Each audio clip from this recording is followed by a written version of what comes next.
قال رسول الله صلى الله عليه وسلم كل أمتي معافى إلا المجاهرين রাসূলুল্লাহ সাল্লাল্লাহু আলাইহি ওয়াসাল্লাম বলেন, আমার উম্মতের সকল পাপীকে আল্লাহ মাফ করে দিবেন বলে আমি নবী আশা রাখি, তবে তাদেরকে মাফ করবে না যারা গুনাহ বলে বেড়ায়, প্রকাশ করে বেড়ায়। বলেন নাউজুবিল্লাহ।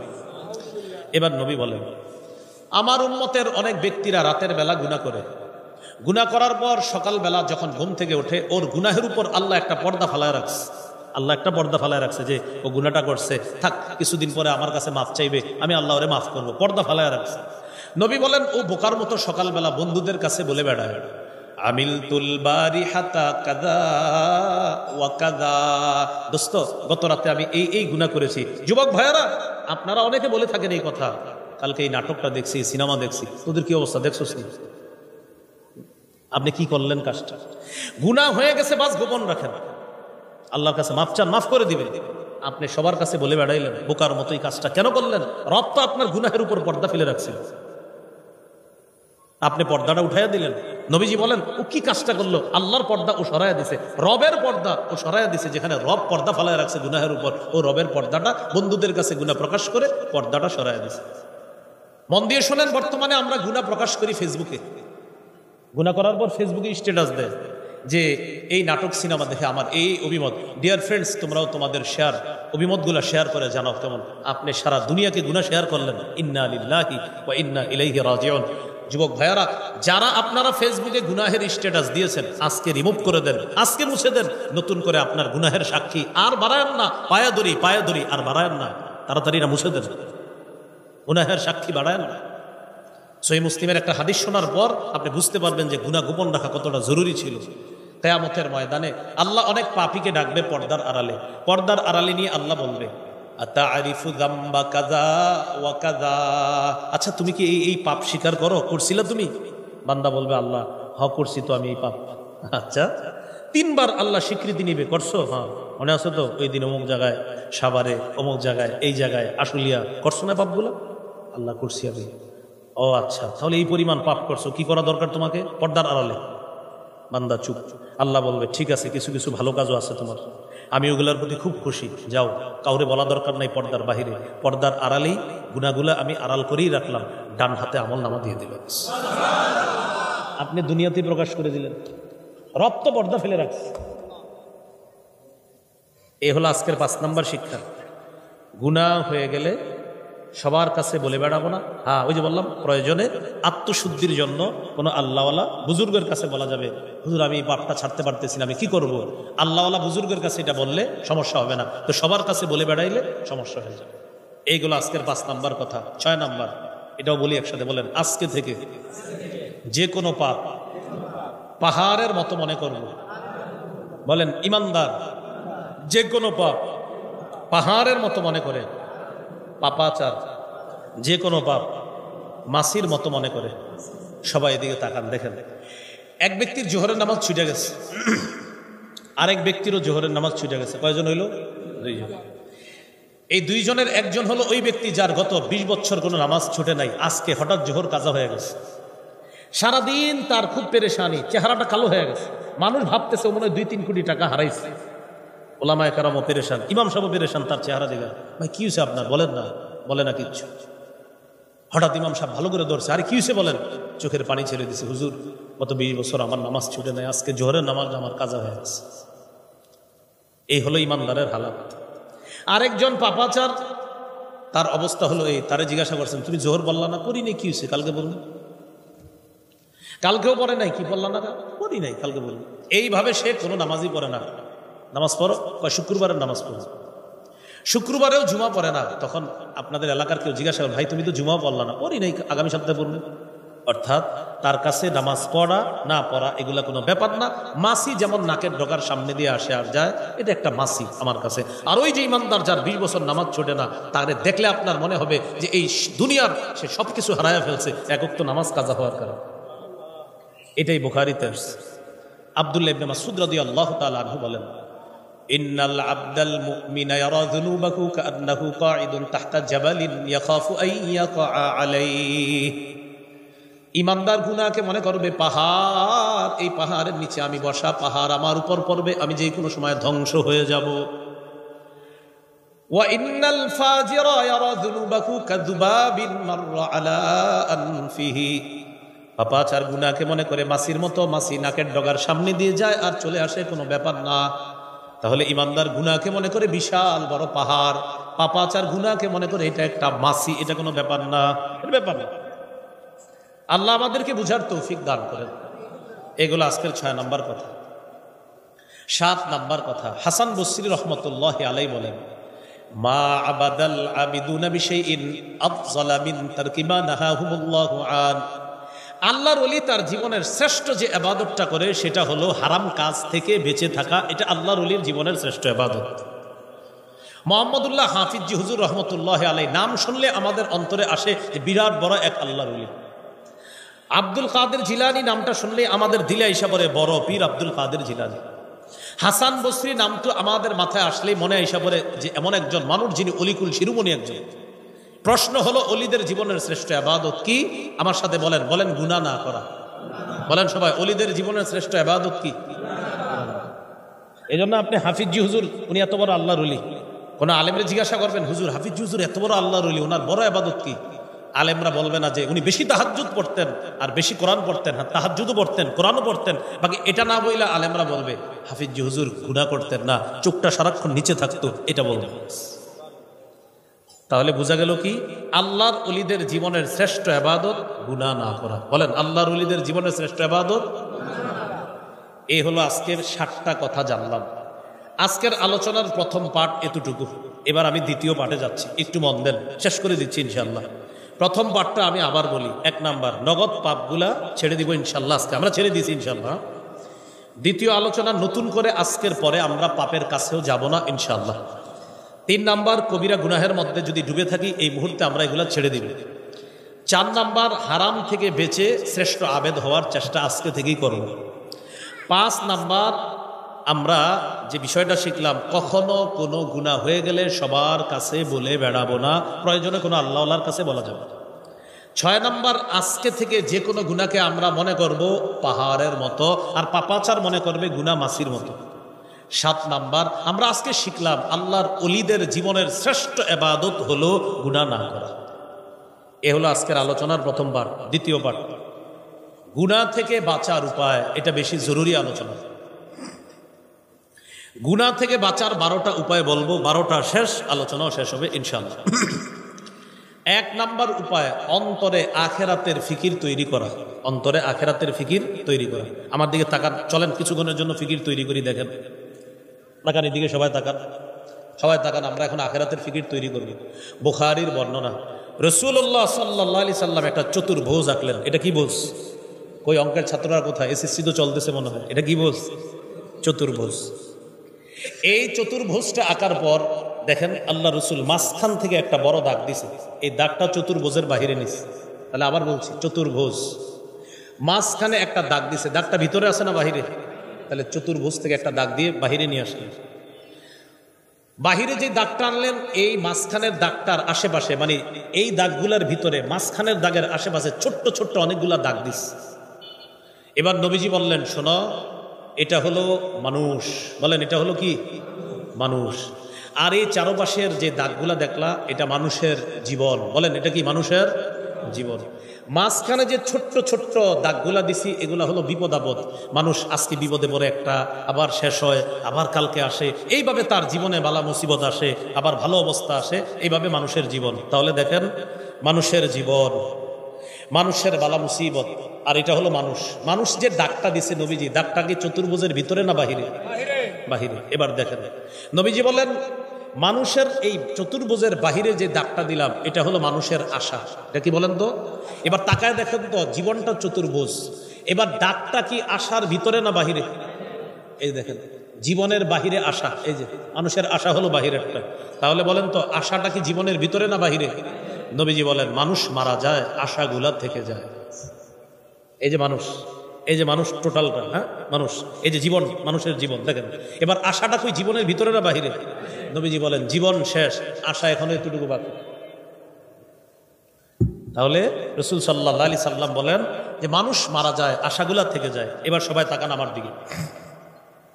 সাহাবীদেরকে নবী প্রশ্ন করলেন, তোমাদের কাছে তোমাদের সম্পদ বেশি দামি না ওয়ারিসের সম্পদ?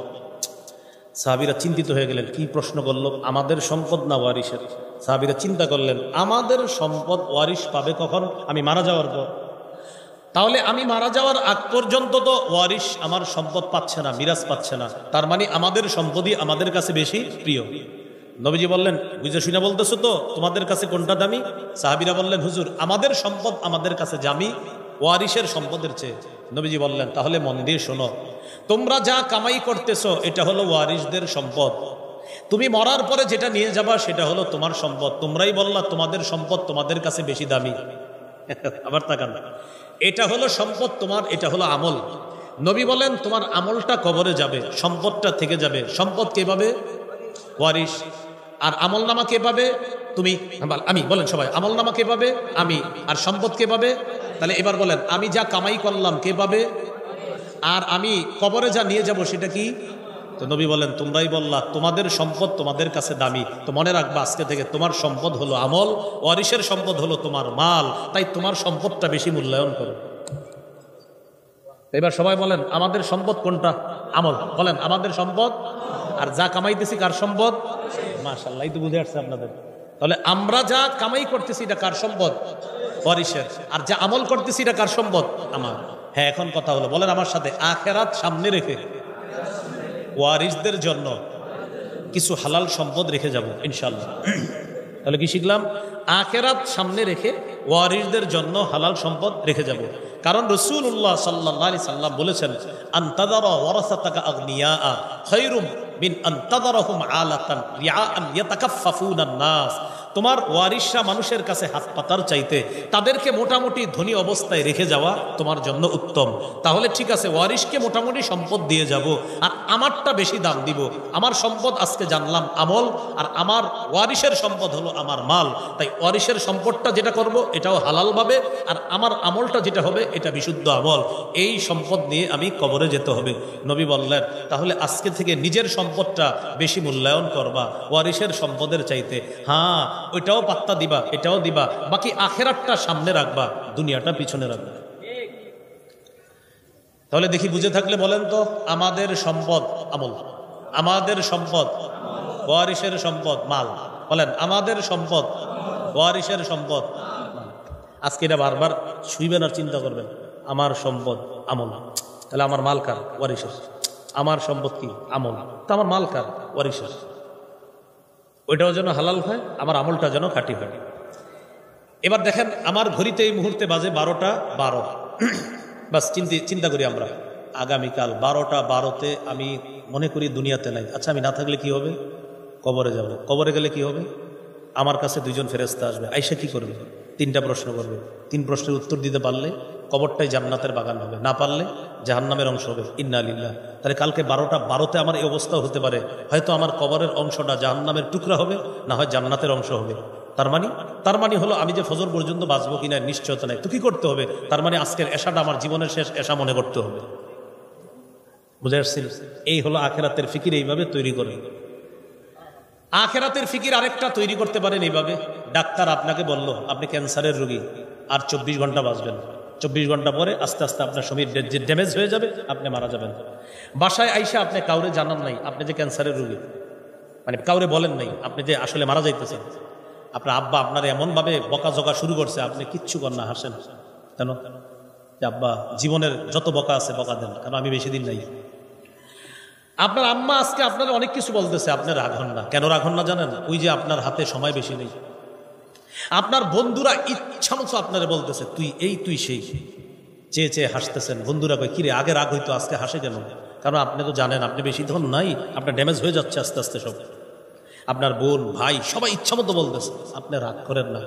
আজকে আপনি মসজিদে গিয়ে নামাজ পড়তেছেন, খুব মন দিয়ে নামাজ পড়ে, সবাই অবাক হয়ে যাচ্ছে, কিরে ঘটনা কি, এত সুন্দর করে নামাজ পড়তেছে আজকে।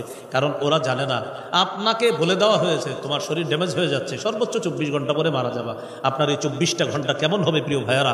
যদি এটা জানার পর আপনার এই অবস্থা হয়, তাহলে কেন আমি আপনি মৃত্যুর কথা স্মরণ করে মনে করতেছি না যে এই নামাজ আমার জীবনের শেষ নামাজ হতে পারে, কারণ আমি আসরে বাঁচবো কিনা নিশ্চয়তা।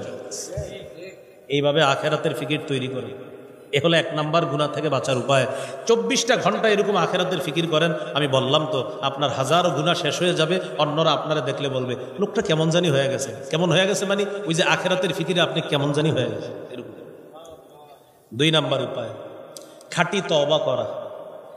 সূরা তাহরিমের 8 নম্বর আয়াত, 28 নম্বর পারা 20 নম্বর পৃষ্ঠা, সূরা তাহরিম 8 নম্বর আয়াতে আল্লাহ বলেন, ইয়া আইয়ুহাল্লাযীনা আমানু তুবু ইলাল্লাহি তাওবাতান নাসুহা আসা রাব্বুকুম আন ইউকাফিরা আনকুম সাইয়্যাতিকুম। হে ঈমানদারগণ, তোমরা আল্লাহর কাছে খাঁটি তওবা করো, আশা করা যায় তোমাদের রব তোমাদের জীবনের সমস্ত গুনাহ মাফ করে দিবেন। তবে বলেন সবাই, তবে সবাই বলেন তওবার বলেন 4টি শর্ত বলেন। তওবার কয়টি শর্ত বলেন? 1 অতীতের গুনাহ ছেড়ে দেওয়া, 2 অতীতের গুনাহের উপর অনুতপ্ত হওয়া, 3 দৃঢ় প্রতিজ্ঞা করা আমি ভবিষ্যতে এই গুনাহ আর করব না, 4 আমার জিম্মায় কোনো বান্দার হক থেকে থাকলে সেই হক আদায় করে দিব।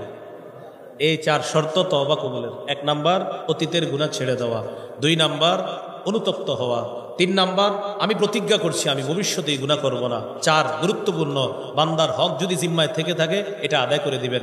আপনাদের শুনতে কষ্ট হলেও আমি বলছি, আপনি একজনের কাছ থেকে টাকা পাইতেন 500 টাকা, টাকাটা আনার সময় তার কাছ থেকে 500 এনেছেন, সাথে 50 টাকা সুদে এনেছেন। এই যে 50 টাকা আপনি সুদ এনেছেন, এই 50 টাকা আপনার না, যার থেকে এনেছেন এটা তার। কি হলো কথাটা? আপনি এইভাবে 50,000 টাকার মালিক হয়েছেন।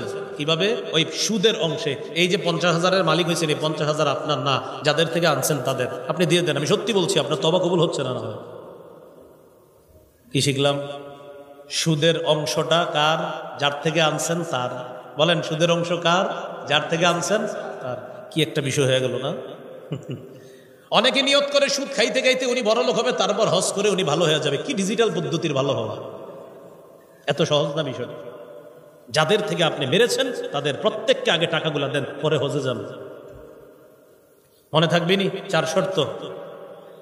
গুনাহ ছেড়ে দেওয়া, গুনাহের উপর অনুতপ্ত হওয়া, প্রতিজ্ঞা করা ভবিষ্যতে এই গুনাহ করব না, 4 নাম্বার বান্দার হক আদায় করে দেওয়া। আল্লাহ আমাদেরকে 4 শর্ত পূরণ করার তৌফিক দান করেন। যদি এইভাবে তওবা করতে পারেন, ইবনে মাজার 4250 নম্বর হাদিস, রাসূলুল্লাহ সাল্লাল্লাহু আলাইহি ওয়াসাল্লাম বলেন, আত-তাইবু মিনাদ যামবি কামান লা যামবা লা। গুনাহ থেকে তওবাকারী ব্যক্তি এমন হয়ে যায় যেন তার কোনো গুনাহই নাই। আপনাদেরকে একটা হাদিস শোনাই, তিরমিজির 3538 নম্বর হাদিস। বুখারী মুসলিমে বড় করে আসছে, তিরমিজিতে ছোট করে। কোনটা শুনবেন, বড়টা না ছোটটা? আচ্ছা ঠিক আছে, বড়টাই শোনাই আগে, পরে ছোট অংশটা শোনাই। এক ব্যক্তি সফরে বের হয়েছে। সফরে বের হওয়ার পর তার সাথে তার বাহন আছে, তার বাহনের মধ্যে তার খানা আছে, পানিও আছে, সফরের সরঞ্জাম আছে। খানা পানি সফরের সরঞ্জাম নিয়ে তিনি সফর করতে করতে শরীরে ক্লান্তি এসে গেছে। শরীরের ক্লান্তি দূর করার জন্য যাত্রা বিরতি দিয়ে এক জায়গায় তিনি নামলেন সফরের ক্লান্তি দূর করার জন্য। লোকটা যাত্রা বিরতি দেওয়ার পর যেখানে নামলেন, নামার পর তার চোখের তন্দ্রা এসে যায়, তন্দ্রা নিদ্রায় রূপান্তরিত হয়ে তিনি ঘুমের মধ্যে চলে যান, ঘুমায় গেছে। ঘুম থেকে উঠছে, উঠার পর তাকায় দেখে তার বাহনটা হারায় গেছে। বাহনের উপরে তার খানা ছিল, পানি ছিল, আসবাবপত্র ছিল, সব গেছে। মনটা খারাপ, আমি এখন কি করব? আমি কি বাকি পথ সফর করব নাকি আবার বাড়িতে ফিরে যাব? চিন্তা করে দেখলেন বাকি পথ সফর করতে গেল যেই পরিমাণ সরঞ্জাম প্রয়োজন আমার সাথে নাই, আর আমি এত পরিমাণ দূরে সফর করে চলে এসেছি, আবার পুনরায় বাড়িতে যাওয়াও আমার পক্ষে কষ্টকর, অতএব এখানেই মরতে হবে। উনি মরার জন্য এখানে রেডি। হাদিসে এটা আসছে ওয়াবিহি মাহলাকা, উনি নিয়ত করে ফেলছে যাক মরণটা যেহেতু হবে এখানেই হোক, না খাইতে না খাইতে মরে যাবো এখানেই। বৈশা রইস, বৈশা বৈশা বাস মরণের টেনশনে আবার ঘুমাইছে গেছে, ঘুমাইছে। ঘুম থেকে আবার জাগ্রত হয়েছে, জাগ্রত হয়ে দেখে তার হারিয়ে যাওয়া বাহন, খানা, পানি সব সহ উপস্থিত হয়ে গেছে। খুশি কম হবে না বেশি হবে? আল্লাহু আকবার বলেন। ওই ব্যক্তি বিশিদ্দাতিল ফারহি, খুশির অতিশয্যে আল্লাহকে বলে, আল্লাহুম্মা আনতা আবদি ওয়া আনা রাব্বুকা, আল্লাহ আপনি আমার বান্দা, আমি আপনার রব। বুঝলেন?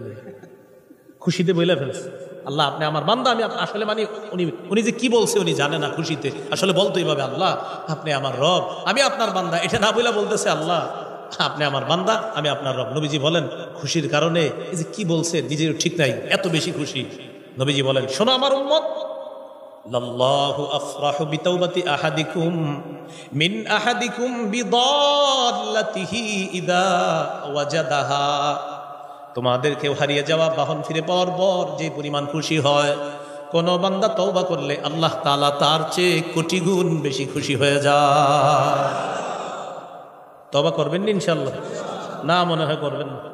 ডেইলি বলেন, ডেইলি বলেন 70 বার, বলেন 100 বার। মানে হাদিসে 70 আস 100 আস, এই জন্য কি বললাম 70 না 100, কোনটা বলবো আমরা, বলবো কি 70 না 100। আমাদের নবীজি 70 100 বার করতেন, আমাদের তো 1000 বার করা উচিত না, 1000 না আরো বেশি। আল্লাহ আমাদেরকে বেশি পরিমাণে তওবা যেন প্রতিনিয়ত করতে পারি, আল্লাহ তৌফিক দান করুন। গুনাহ মাফের 3 নাম্বার উপায় বলেন আস্তাগফিরুল্লাহ পড়া। তো কিছুক্ষণ গুনাহ ঝাড়ি চলেন, আস্তাগফিরুল্লাহ আস্তাগফিরুল্লাহ বলেন। যে যত বেশি ইস্তেগফার পড়বে তার তত বেশি গুনাহ ঝরবে, যার যত বেশি গুনাহ ঝরবে তার তত বেশি মেধা বাড়বে। গুনাহ মেধারে একদম শেষ করে দেবে, এই জন্য গুনাহ যত ঝাড়াবেন মেধা বাড়বে। মাদ্রাসায় যেগুলো পড়ে ওদের জরুরি প্রতিনিয়ত ইস্তেগফার, সারাক্ষণ যখন অবসর ইস্তেগফার পড়া, কারণ ওদের কলব সাফ রাখতে হবে। ইস্তেগফারে কলবের ময়লা দূর হয়, আর যখন কলব ময়লা মুক্ত হয় তখন ওই স্বচ্ছ পরিষ্কার কলবে কোরআন হাদিসের নূর আল্লাহ তৈরি করে দেন। বুঝে আসছেনি কথাটা? এবার কথা হলো ইস্তেগফার বেশি পড়বেন না, সুবহানাল্লাহ। জামায় ময়লা থাকলে সাবান, ময়লা না থাকলে আতর, কলবে ময়লা থাকলে ইস্তেগফার। কলব যখন সাফ হবে, সুবহানাল্লাহ সুবহানাল্লাহ, কলবে ময়লা ইস্তেগফারের সাবান লাগাও, ইস্তেগফার দিয়ে কলবের ময়লা দূর করো। হ্যাঁ অনেকক্ষণ ইস্তেগফার করছি, ময়লা কিছুটা দূর হয়েছে মনে হয়, এখন কি করব? সুবহানাল্লাহ দিয়ে এবার কলব সাজাও। তাহলে 3 নাম্বার উপায় আস্তাগফিরুল্লাহ পড়া। পড়ব তো ইনশাআল্লাহ। সূরা আলী ইমরানের 135 নম্বর আয়াতে আছে والذين إذا فعلوا فاحشة أو ظلموا أنفسهم ذكروا الله فاستغفروا لذنوبهم ومن يغفر الذنوب إلا الله ولم يصروا على ما فعلوا وهم يعلمون। আল্লাহ তাআলা বলেন যাদের গুনাহ হয়ে যায় সাথে সাথে আল্লাহকে স্মরণ করে, সাথে সাথে ইস্তেগফার পাঠ করে, আর জেনে বুঝে ভবিষ্যতে এই গুনাহটা করে না, আল্লাহ বলেন তাহলে আমি আল্লাহ ছাড়া গুনাহ মাফ করার আছেই বা কে? সুবহানাল্লাহ। আর আমি তো মাফ করব। কোন বান্দা গুনাহ হয়ে যাওয়ার পর যখন বলে আস্তাগফিরুল্লাহ, আল্লাহ তাআলা ফেরেশতাদেরকে বলে আমার বান্দা গুনাহ হয়ে যাওয়ার পর আলিমা আন্না লাহু রাব্বা ইয়াগফিরুদ যামবা, আমার বান্দা জানে তার একজন রব আছে যে রব তাকে মাফ করে দেয়। ওর গুনাহ হওয়ার পর তাই ও আমারে ডাকছে, কেন জানো? ও জানে আমি একজন রব আছি ওরে মাফ করার মতো। এই ফেরেশতারা সাক্ষী থাকো, ওরে মাফ করে দিস। গুনাহ হয়ে গেছে, হয়ে যাওয়ার পর বলছে আল্লাহ আমি এটা কি করলাম, আল্লাহ আমার চেয়ে খারাপ কেউ নাই সাবারে, আল্লাহ আমি এটা কোনো কাজ করলাম, আল্লাহ আল্লাহ মাফ করে দেন, মাফ করে দেন। আল্লাহ ফেরেশতাদেরকে বলে ওর কি হয়েছে জানো? ও গুনাহ হওয়ার পর ওর মাথায় আসছে ওরে মাফ করার জন্য একজন রব আছে, তো আমি রব তো আছি, সাক্ষী থাকো, মাফ করে দিস। তাহলে 3 নাম্বার উপায় ইস্তেগফার পড়া। পড়ব তো ইনশাআল্লাহ। 4 নাম্বার, এটা আমার সাথে বললে মনে থাকবে, বলেন ক্ষমা পাওয়ার আশায় বারবার আল্লাহর কাছে ক্ষমা চাওয়া। কিভাবে চাইবেন দেখেন, আপনি বলা দরকার নেই আল্লাহ মাফ করে দেন, আল্লাহ দেন না, আল্লাহ মাফ করে দেন, আল্লাহ আল্লাহ মাফ করে দেন। মাগরিবের পর সব মুসল্লিরা বের হয়ে গেছে, ইমাম সাহেব বের হয়ে গেছে, মুয়াজ্জিন বের হয়ে গেছে, আশেপাশে তাকায় দেখেন কেউ নাই, আপনি আছেন মসজিদে একা, আর কেউ নাই। ফেরেশতা মসজিদে, বাতি নিভে গেছে, হালকা হালকা আলো আছে। ওই মুহূর্তে আল্লাহরে বলেন আল্লাহ আমি আর আপনার ছাড়া কেউ নাই, আল্লাহ আল্লাহ আমারে মানুষ ভাবে কত ভালো মানুষ, আমি যে কেমন আপনি জানেন। আমার গুনাহ জানলে আমার সন্তান আমাকে বাবা বলে পরিচয় দিবে না, আল্লাহ আমার স্ত্রী আমাকে স্বামী বলে পরিচয় দিবে না, আল্লাহ আপনি আমারে মাফ করে দেন, আল্লাহ আপনি আমারে মাফ করে দেন, আল্লাহ আপনি আমারে মাফ করে দেন। আল্লাহ তাআলা হাদিসে কুদসি তিরমিজি 3540 নম্বর হাদিসে বলেন তোমার যদি দুনিয়ার রাশি রাশি বালু পরিমাণ গুনাহ হয়, আমি আল্লাহ বালু পরিমাণ ক্ষমা দিয়ে তোমাকে ক্ষমা করব। ক্ষমা পাওয়া কয়দিন বলছেন এইভাবে বলেন? ক্ষমা পাওয়ার কয়দিন আল্লাহরে এইভাবে বলছেন আল্লাহ মাফ করেন, আল্লাহ মাফ করেন, কয়দিন বলছি আমরা? তিরমিজির 3540 নম্বর হাদিসে আল্লাহ বলেছেন, ইবনা আদম ইন্নাকা মা দাউতানি ওয়া রাজাউতানি গফারতু লাকা আলা মা কানা মিনকা ওয়ালা উবালি। তুমি যতক্ষণ ক্ষমা পাওয়ার আশায় আমাকে ডাকো, আমি ততক্ষণ তোমার ডাকে সাড়া দেই, তোমাকে ক্ষমা করে দিই। কয় নাম্বার গেল? 4। 5 নাম্বার বলেন, সর্বক্ষেত্রে রাসূলুল্লাহ সাল্লাল্লাহু আলাইহি সাল্লামের আদর্শ বাস্তবায়ন করা, ব্যক্তি জীবন, পারিবারিক জীবন, সামাজিক জীবন, রাষ্ট্রীয় জীবন, আন্তর্জাতিক জীবন, সর্বক্ষেত্রে নবীর আদর্শ বাস্তবায়ন করা, আমাদের রাষ্ট্রে ইসলামী শাসন যেন চালু হয়, এই দোয়া করা। কিয়ামতের আগে কোনো নারী শাসক যেন না হয়, এই দোয়া করা। আমাদের দেশে যেন আল্লাহ একজন বলেন আদর্শ পুরুষ শাসক তৈরি করে দেয়। ইয়াহিয়া তাকিবাই এই আলোচনায় মনে করেছে। আমি আস্তে আস্তে শুনলাম তিনি সূরা হজের 41 নম্বর আয়াত পড়ছে, সর্বশেষ যে আয়াতের 4টা কথা বলছে উনি, আল্লাযীনা ইম্মাক্কান্নাহুম ফিল আরদি আকামুস সালাহ ওয়া আতাউজ যাকাত ওয়া আমারু বিল মারুফ ওয়া নাহাউ আনিল মুনকার। তিনি বলেছিলেন এই আয়াতটা, আমি জানি না এর আগে কি আলোচনা করছে, এখানে এসে এটাই শুনছি আমি। তিনি বলতেছেন যে আল্লাহ বলেন, আমি যাদেরকে দুনিয়ার ক্ষমতায় বসাই তাদের 1 নাম্বার কাজ হবে তারা নামাজ কায়েম করবে, 2 নাম্বার যাকাতের বিধান চালু করবে, 3 নাম্বার সৎ কাজের আদেশ করবে, 4 নাম্বার অসৎ কাজ থেকে নিষেধ করবে। এটাই তো বলতেছিলেন। বোঝা গেল আমি ভালো শ্রোতা। আচ্ছা, যাই হোক, তো বলছিলাম একজন আদর্শ পুরুষ শাসক যিনি এই 4টা কাজ করবে, ওই ভাই যে আলোচনাটা করতেছিলেন, বাস এটা মনে রাখা।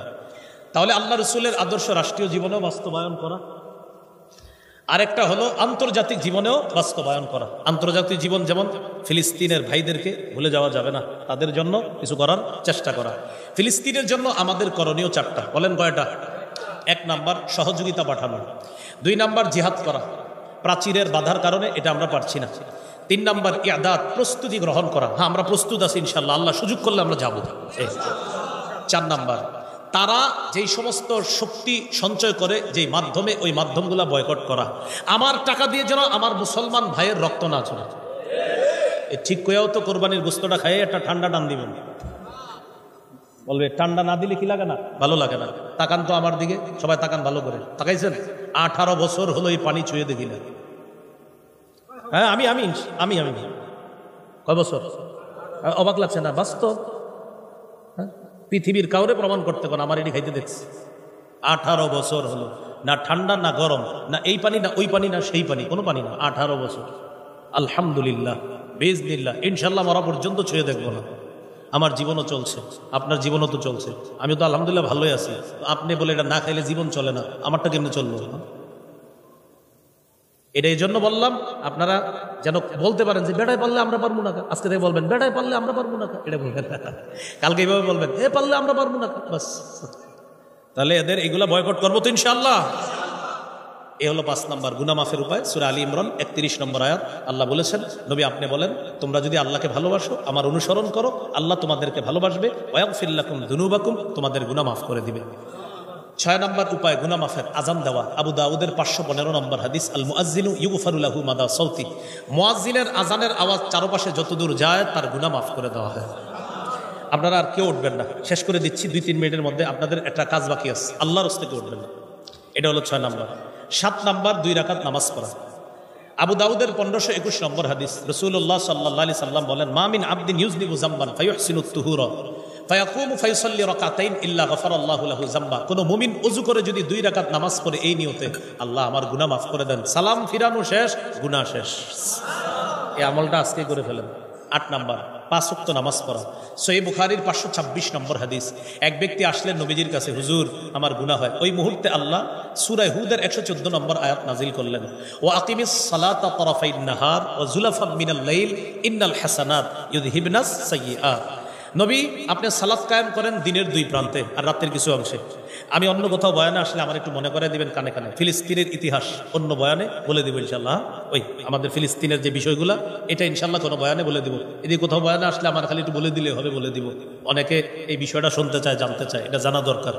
তো ইনশাল্লাহ কোথাও বলবেন, একদম বলে দিব যে ইহুদিদের দাবি কি সঠিক না আজাইরা দাবি, এটা বুঝাই দেবো ইনশাল্লাহ। এ হলো 8 নাম্বার। রাসূলুল্লাহ সাল্লাল্লাহু আলাইহি ওয়াসাল্লাম বুখারীর 526 নম্বর হাদিসে আছে যে নবীজি সাল্লাল্লাহু আলাইহি সাল্লাম বলে দিলেন যে এই আয়াতের মাধ্যমে আল্লাহ জানায়া দিয়েছেন, তোমরা যদি 5 ওয়াক্ত নামাজ পড়ো, মাঝখানের গুনাহগুলো আল্লাহ মাফ করে দিবেন। 9 নাম্বার জামাতের সাথে নামাজ পড়া। সহিহ মুসলিমের এক হাদিসে আসছে, এক সাহাবী নবীর সামনে এসে বলতেছে, আকিম আলাইয়া হাদ্দা, হুজুর আমি শেষ। কি হয়েছে তোমার? আমি শেষ, আমি পাপ করে ফেলছি, বিচার করেন তাড়াতাড়ি। ইতিমধ্যে জামাত দাঁড়ায় গেছে, নবীজি নামাজ পড়াইলেন। নামাজ পড়ানোর পরে সাহাবী বলতেছে, হুজুর ওই যে আমার তো গুনাহ হয়ে গেছে, কি করা? নবীজি বললেন, আমাদের সাথে কি জামাতে নামাজ পড়ছো? বলেন হ্যাঁ। তখন নবী বললেন, জামাতে নামাজ পড়ার কারণে তোমার গুনাহ আল্লাহ মাফ করে। 10 নম্বর, একটা পাপ হয়ে গেলে সাথে সাথে ভালো কাজ করা। বুঝেন, কিন্তু বলি নাই পাপ করে ফেললে, বলছি পাপ হয়ে গেলে। কারণ অনেকে বদ হজম করবে এই বয়ানের, কারো কালকে থেকে এরকম করবে, একটা গুনাহ করবে ভালো কাজ করবে, গুনাহ করবে ভালো কাজ করবে। বিষয়টা এমন না, গুনাহ হলে ভালো কাজ করা, গুনাহ করলে না। মুসলমান গুনাহ করতে পারে না, শয়তানের ধোকায় মুসলমানের গুনাহ হতে পারে। তিরমিজির হাদিস, রাসূলুল্লাহ সাল্লাল্লাহু আলাইহি সাল্লাম বলেন, আতবিইস সাইয়্যাতাল হাসানাতা তামহুহা। একটা গুনাহ হয়ে গেলে সাথে সাথে তুমি একটা ভালো কাজ করে ফেলবা, আল্লাহ তাআলা ওই ভালো কাজের কারণে তোমার গুনাহটা আল্লাহ মাফ করে দিবেন। 11 নম্বর, জিকিরের মজলিসে বসা। যেখানে বসে আছেন, সহিহ বুখারী 6408 নম্বর হাদিস, পুরা মজলিসটাকে ফেরেশতারা বেষ্টন করে আসমান পর্যন্ত এই মুহূর্তে আছে। আল্লাহ ফেরেশতাদেরকে বলে, ইশহাদু আন্নী ক্বাদ গফারতু লাহুম, সাক্ষী থাকো সবগুলারে মাফ করে দিস। অনেকে আছে পিছনে আসছেন, আপনারা কিছুক্ষণ বসে যাবেন, আল্লাহর রাস্তায় 1 মিনিট হলে বসেন, ফজিলত আছে, ফজিলত আছে, বসেন। তো এক ফেরেশতা বলে, আল্লাহ এই যারা পিছনে আইসা বসছে কিছু সময়, তাদেরকে মাফ করবেন? আল্লাহ বলে, পিছনে যারা আইসা বসে আমি আল্লাহ ওদেরকে মাফ করব। এজন্য আজকে থেকে মনো মাহফিলে আগে যাবেন না, সবার শেষে খালি যাবে নাকি? এরকম নাকি? না, এরকম না, আসতে হবে। মাশাআল্লাহ, যারা বসছেন আল্লাহ মাফ করে দিচ্ছে। এ হলো 11 নম্বর উপায়। 12 নম্বর সর্বশেষ উপায়, জিকির করা। 11 নম্বর জিকিরের মজলিসে বসা, আর 12 নম্বর জিকির করা। রাসূল সাল্লাল্লাহু আলাইহি সাল্লাম বলেন, আল্লাহর কাছে 4টা জিকির সবচেয়ে পছন্দের, সুবহানাল্লাহ, আলহামদুলিল্লাহ, লা ইলাহা ইল্লাল্লাহ, আল্লাহু আকবার। এই 4টার মধ্যে শ্রেষ্ঠ হলো লা ইলাহা ইল্লাল্লাহ। তিরমিজির 3592 নম্বর হাদিস, ইখলাসের সাথে কেউ যদি একবার বলে লা ইলাহা ইল্লাল্লাহ, আসমানের সবগুলা দরজা খুলে দেওয়া হয়, তার লা ইলাহা ইল্লাল্লাহ যেন আরশ পর্যন্ত পৌঁছে যায়। মনে থাকবে তো ইনশাআল্লাহ? আচ্ছা, এখন একটা আমল করব আমরা।